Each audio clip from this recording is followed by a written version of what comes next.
নমস্কার বন্ধুরা, মামুনির রান্নাঘরে বৃহস্পতি আপনাদেরকে আবারও স্বাগত জানিয়ে নতুন একটা রেসিপি নিয়ে চলে এসেছি। আজকে আমি দেশি মুরগির একটা ঝোল বানাবো। পুরো ভিডিওটা আপনারা দেখবেন, আশা করছি আপনাদের খুবই ভালো লাগবে। দেশি মুরগির ঝোল আমি একদম খুব সহজভাবেই আমি আপনাদেরকে দেখাবো। এই যে এখানে আমি মাংস কেটে বেছে নিয়েছি, আর এদিকে মশলাও করে নিয়েছি, কটা আলু কেটে নিয়েছি।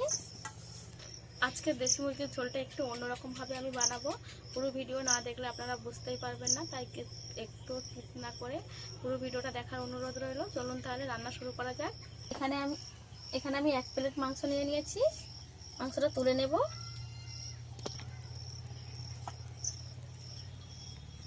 আগে থেকে ধুয়ে পরিষ্কার করে নিয়েছি মাংসটাকে।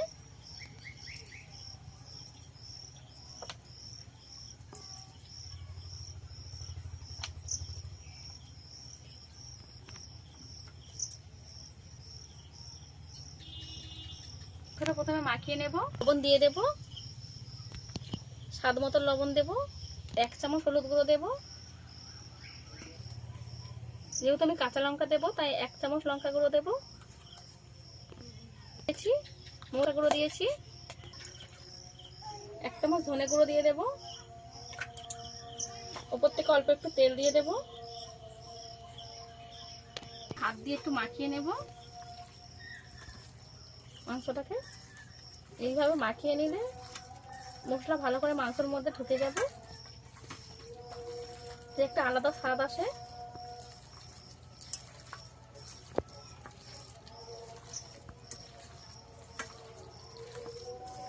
যত সুন্দর করে মাখা হবে মাংসটা ততই নরম হবে।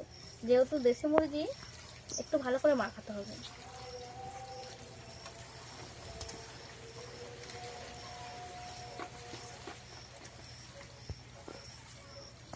মাংসটা ভালো করে মাখিয়ে নিয়েছি, এবার এক সাইডে রেখে দেব। এদিকে উনুনটাকে ধরিয়ে নেব।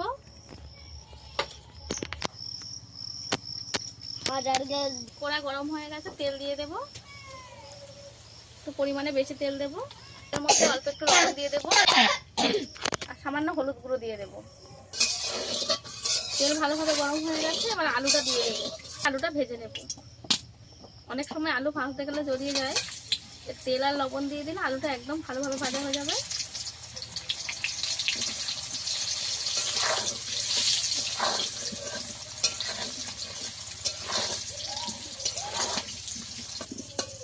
আলুটাকে একদম লাল লাল করে ভেজে নেব। এই যে আলুটা কত সুন্দরভাবে লাল হয়ে এসেছে, আরেকটু ভেজে নেব। আলু ভালোভাবে ভাজা হয়ে গেছে, তুলে নেব। এই যে লাল লাল করে আলুটা ভেজে নিয়েছি।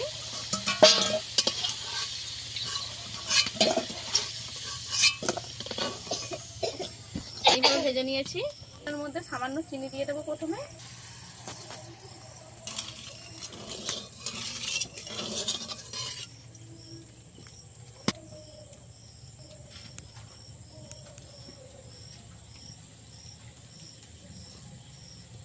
চিনি ভালোভাবে গলে গেছে, গরম মশলা ফোড়নে দেবো, তেজপাতা দিয়ে দেবো,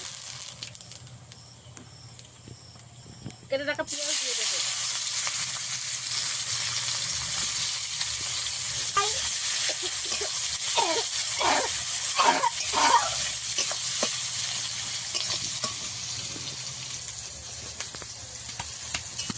পেঁয়াজটা একটু ভালো করে ভেজে নেব। পেঁয়াজটা আমি একটু আদা ভাজা করে নেব। এইটা একটু নরম হয়ে গেছে, একদম পুরো ভেজে কড়া করে নিলে হবে না। এইভাবে একটু নরম হয়ে গেলে রসুন বাটা দিয়ে দেবো। আমি মিহি করে বেটে নিয়ে একটু গোটা গোটা করে বেটেছি। এবারে রসুন আর পেঁয়াজ একসঙ্গে একটু ভেজে নেব। রসুনটাও ভালোভাবে ভাজা হয়ে গেছে, বেটে রাখা আদা দিয়ে দেব, কয়েকটা চেরা কাঁচা লঙ্কা দিয়ে দেব।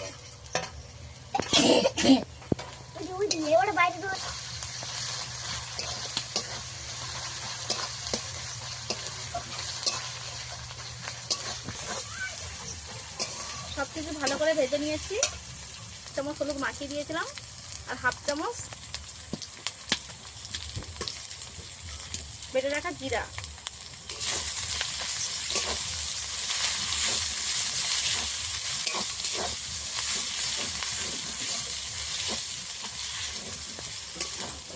সামান্য অল্প একটু জল দেব।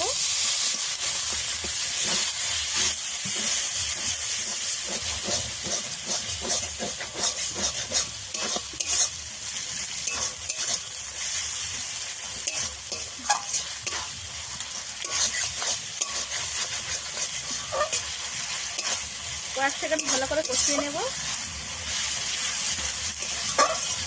মশলা আর ভাজবো না, ভালোভাবে ভাজা হয়ে গেছে। মাখিয়ে রাখা মাংসটাকে দিয়ে দেব।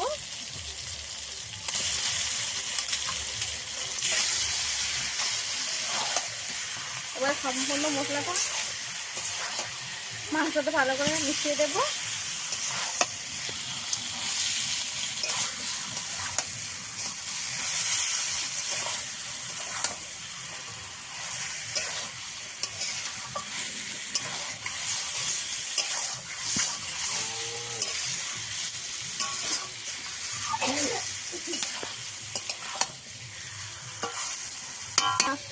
নুনের আস্তে একটু জোরে লাগিয়ে দেব,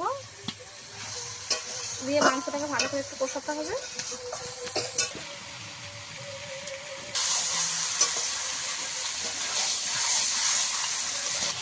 মাংস আমি কিছুক্ষণ কষিয়ে নিয়েছি, মাংস থেকে ভালোভাবে তেল ছেড়ে দিয়েছি।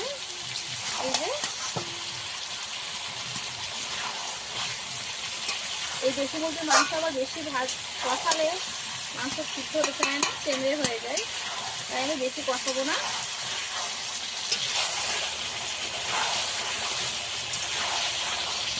মাংস ভালোভাবে কষিয়ে নিয়েছি, আর কষাবো না। দিয়ে দেবো গরম জল।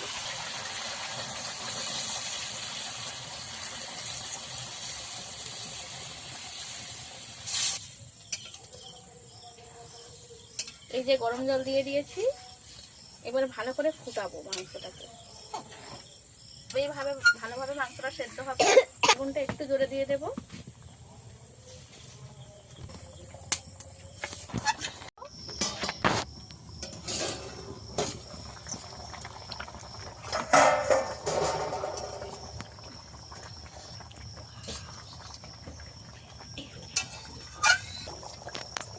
ভেজে রাখা আলু দিয়ে দেব, লাগিয়ে দেব, দেখে নেব কেমন হয়েছে।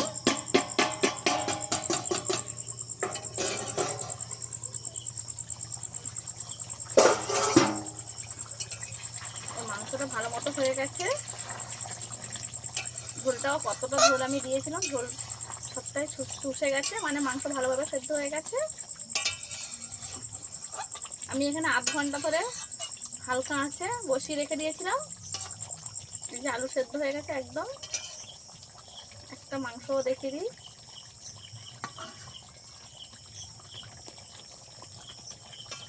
এই যে দেশি মাংস হলেও কত সুন্দরভাবে সেদ্ধ হয়ে গেছে। এই যে খুন্তি মাত্রে ছেড়ে যাচ্ছে। এরকম খুন্তি দিয়ে চাপ দিলে ছেড়ে গেলে জানবেন যে মাংস ভালোভাবে সেদ্ধ হয়ে গেছে।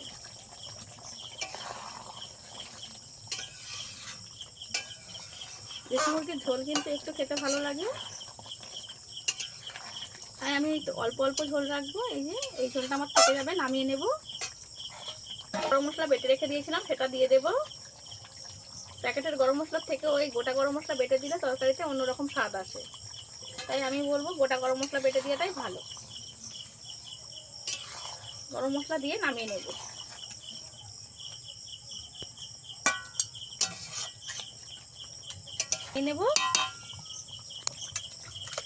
নিয়েছি, দেখতে কত দারুণ হয়েছে দেখুন বন্ধুরা। দেখতে যেমন সুন্দর, খেতেও কিন্তু অতটাই সুন্দর হবে। আমার এই রেসিপিটা আপনাদের কেমন লেগেছে অবশ্যই কমেন্ট করে জানাবেন। আর কে কী রেসিপি দেখতে চান কিংবা জানতে চান অবশ্যই আমাকে কমেন্ট করবেন, আমি রেসিপি বানিয়ে দেখাবো। এরকম নিত্য নতুন রেসিপি পাওয়ার জন্য আমার চ্যানেলটা সাবস্ক্রাইব করে আমার পাশে থাকার অনুরোধ রইল। আজকে ভিডিও এই পর্যন্ত, দেখা হচ্ছে নতুন কোনো ভিডিও নিয়ে। ততক্ষণে ভালো থাকবেন, সুস্থ থাকবেন।